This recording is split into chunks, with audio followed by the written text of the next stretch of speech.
One thing that's caught my attention over the last couple of weeks is that there are people in Yemen that are so-called professional bomb makers who are intent on being able to put a bomb inside a tube of toothpaste that goes inside an airplane. Is our intelligence committee, are they on this? I'm not asking for what the programs are, but can you give us some assurance that our government is aware of these threats and being very proactive in being able to combat it? Yes, I mean, the intelligence community, whether it's NSA or CIA, are very, very focused on those things which are unconventional and therefore hard to detect. Oftentimes that means things that don't have metal in them, because of course, like the shoe bomber and others, if you can get around our mags, you can do some real damage.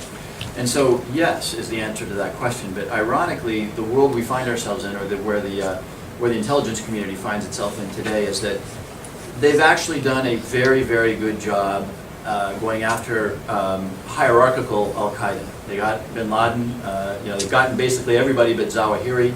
They know the funding routes, they know the communications routes. The problem is that has caused the fragmentation of Al-Qaeda. So now it's no longer an organized institution, but it is lots of cells of people, particularly in places like Yemen, that are very, very hard to track. And the lower tech you get, the simpler your attempts to hurt us are, the more likely you are to escape detection.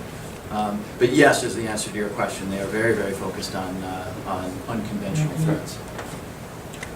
Yes, I was wondering, our friends like in Jordan that are absorbing all these horrendous numbers of refugees, what are we doing with the refugees? Are we really helping them, sending in some funds and trying to get some? Well, we are the largest donor for refugee purposes, for humanitarian purposes in the region. So if you look at the amount of money the United States has contributed versus any other nation or group or association, the United States stands head and shoulders above them. And frankly, we are so self-obsessed with the contribution that America has made to the detriment of the Middle East that we often don't talk vocally enough about the contributions that we are making, limited as they may be in the scope of the crisis, to try to deal with the humanitarian ramifications. But yeah, the United States is deeply involved in the refugee crisis in the region. I have a question to follow up on that, because we have a broken home in our house. I'm a Democrat, my husband's a lifelong Republican, but we have, like you, a common... That's a diverse home. We absolutely, both of us, believe that we cannot be using military intervention to solve our problems in the world. But I'm concerned that as Americans feel that way, are we going to become more isolationist? And yet we do so much good, or can in the world, with educating girls. I mean, I was just with the chairman of the National Council of Women in Kenya, and she said one of the best things that America brought to Kenya was democracy. They now have 1/3 women in their parliament and their government. Her brother died of AIDS. The Global Fund and PEPFAR have saving lives, vaccines. So how do we help Americans see that there are other ways that we can have influence in the world, and the importance of that? No. I think you're looking at two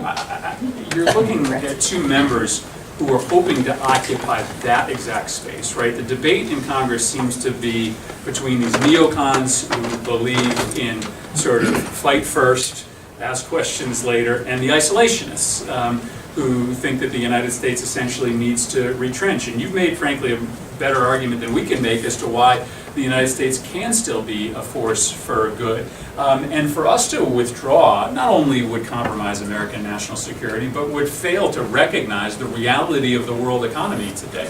China, for instance, is dramatically growing its diplomatic, humanitarian, economic development ties with Africa, as the United States is distracted in other parts of the country. Now they're doing that because they have an economic interest in creating a region of export potential and natural resource development.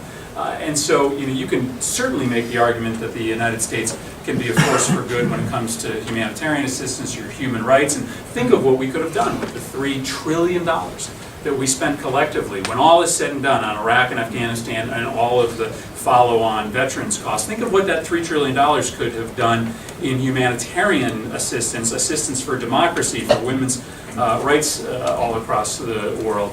If you want to compete economically, you have to have a presence. And ultimately, I think as the world's leading democracy, we have an obligation.